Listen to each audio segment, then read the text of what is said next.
I saw him lining people in the State House and they were receiving boxes of money. The work of now Brigadier Naroiso in the State House is distribution of money. Okay. Let me tell you one thing as I finish. The president this year in Parliament, because he's the Minister of Finance, he allocated the State House 200 billion shilling. 80 billion shilling is for him to donate. The one who is responsible for roads, for hospital, he also has money to go and giving around. That's why the other day I think some optimists outsmarted him. They made him carry a sack of money. And that was bizarre in the history of this country, to make a head of state carry money. And I know he will never repeat it. I wouldn't mind it. But then one month down the road, I saw him lining people in the State House and they were receiving boxes of money. The work of now Brigadier Naroiso in the State House is distribution of money. I think the president, when he goes back to the time Binaisa was there, he must be angry with himself that actually he has surpassed Binaisa. State House was never a vote. It was a department under President's office. It now receives money. You have let me tell you, the day President Museveni will do this country a favor and stop promoting himself as a project, all of us will be celebrating, and I think I will lead the choir to go and sing for him. Okay.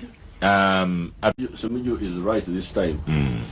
Oh, we need to record these things. But just one of the few times he has made a correct point. On the same point. Yes. The president did ask, and I took that very serious. He says, are you a tabligh? I think that's a very big statement that the president will need to explain. Because if you ask, are you a tabligh, and then you ask, are you linked? Because that endangers all the tablighs in the country. And moreover, the people you are mentioning now. He had said earlier that the tablighs in that time, well, so no, I to be fair, you want him to he ask. said, are you linked to Jamilu Mukulu? So when the president asked me, first of all, I am a tabligh.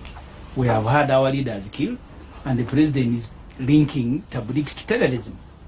Because he asked that and immediately went to terrorism. So I really want to my security to be assured when we discussed it earlier, the security of tablighs is assured in this country. You've made the point. But when we discussed it earlier, we also commented on General Kaira talked about ADF. Ssemuju is right this time. Oh, we need to record these things. But just one of the few times he has made a correct point. It is true that when the tabligh movement started, it was misunderstood. But as time went on, it became clear that some of the tabligh were with Jamilu Mukulu and others were not. So that one is not a problem. And I have not heard that Ssemuju, for all his weaknesses, that is part of because otherwise I would have arrested him long ago. For all his weaknesses. But coming back to the question of crime, I'm really very annoyed and by these killings. But we should fit them. We should fit them because we had actually not concentrated so much on this small crime. We were concentrating on terrorism, cattle rustling, which we have defeated. Will you stand again? He's a sole candidate. Can you ask a sole candidate whether he will stand? No, he hasn't given an opinion anywhere. So we are going to get the opinion first time. He's been working to edge out to Babas not to stand. And I should have said, President, that today we are back in the studio. I have all the tools. If you've been around and in Uganda for some time, you would certainly know that President Museveni will not answer that question. All the time he has offered himself is being urged to stand. Is that illegal? He creates an impression that him as a person is not interested. But people are urging him to stand. And that's why in many NRA meetings, where the process of him becoming a candidate starts with some resolution of Anite and Omona urging His Excellency to stand. And that's how he has gone against his own word.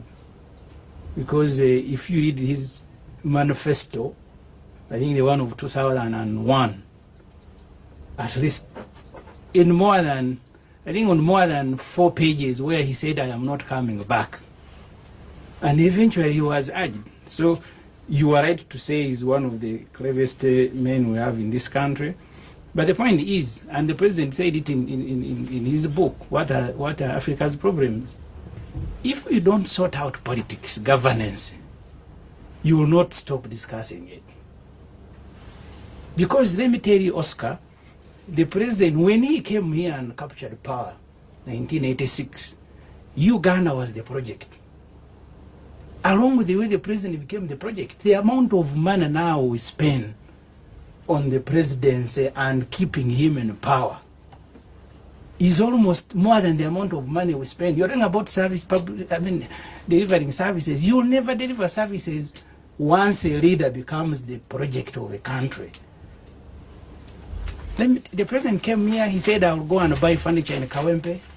He was riding Santana. He gave his ministers in the Saniraure, he said, we must be frugal with our resources. There's a problem of every single meeting of NRM. Can you imagine the number you're even giving MPs money? 500,000 members of parliament to come and attend their own meeting. These structures of parties, you're talking about of NRM, wherever they are, if you don't send money, it will be chaos. Okay. And that's why they are not functioning. Even if you have a full-time secretariat, people now associate with you their because they values know are changed. This is a very generous president, there is money to get. Okay. And that's why the other day they were arresting Kawesi Ndawala when he was the youth, when he was the treasurer of NRM. Nearly they were lynching him until military police had to go there. Because every meeting of NRM now is a meeting to get money. Can you imagine in Nambole, even the wheelchair you had provided for people who are disabled, they took the wheelchair. Said this is an NRM thing, we must go. When we had them in the Mitchell, I was still a student, they took our blankets and spoon and fork. Okay. So that culture, sir, you can stop. Okay. There's a problem. There's a problem of money. What do you call this? Mercenarizing. Mercenaries. Yes. Monetizing. Monetizing the Politics. Which is a mistake. If you read my statement, I really castigated it and advised them how to get out of it. They will get out of it. It's a mistake, but the structure is there. And you're saying eventually it will come good. The spirit of sacrifice is there, because when we fought, who was giving us money? The spirit of sacrifice is just a distortion caused by careerists, by you people who came into politics as a career. You are the ones who have caused this distortion. Yes.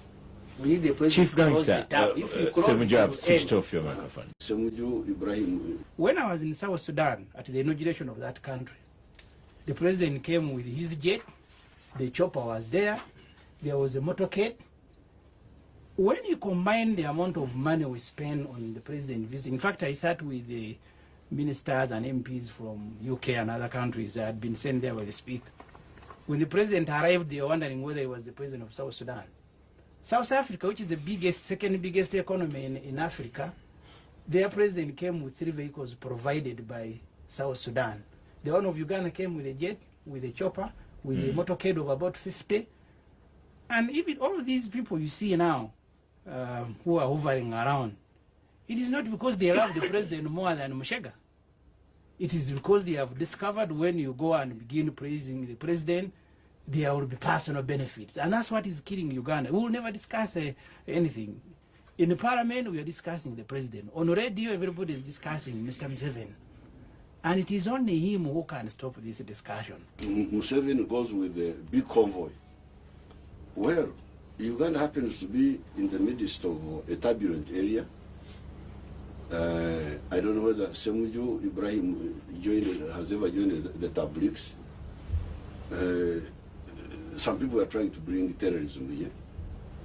I am a Tablik. Oh, you are a Tablik? Yes. Well, I hope you are not linked to the other man. What is the name? Jamil Mukuru. So, we are living in a turbulent part of Africa, and we have to take measures against terrorism. And for that one, I can walk, I have no problem, I can sleep anywhere. But when it comes to anti-terrorism measures, sorry, we have no apologies to say that we secure the president of Uganda so that we do our work. And Uganda has been in the front line of fighting those terrorists. You are talking of South Sudan, but those are your issues. South Sudan, you know Uganda stand on South Sudan. So if you don't know that, then you shouldn't be in parliament. Now, he talks about the extravagance and big expenditure by State House, and it claims you were frugal. You were talking about the convoy. I came with the convoy. Yes, that convoy is because of terrorism. If there was no terrorism, I just walk on foot. I have no problem at all. Now, the 200 billion shillings for State House. Yes, this is because I'm not a decoration president. To be there just president, I am a working president. Fortunately, my State House controller is here. She came here by accident. I normally don't go around with her. But we were coming from. Now, this money, when some of the actors fail to do their work, I do it myself. I start model villages. You can go and visit them. Model parishes, not just villages. I don't know how many we have. You can actually give a statement and actually later. Let them go and visit them. Like I think money has been going through NADS, through you, members of parliament, through the districts. Big amount of money has been going, but they have not been using it properly until we have had to come in now to use the army, and you will see the difference. But even before that, I couldn't be part of this. Not helping the people. Around Kisozi, I have 9 villages with 1,500 homesteads. They have now gone to 1,700. I couldn't just go on watching those people.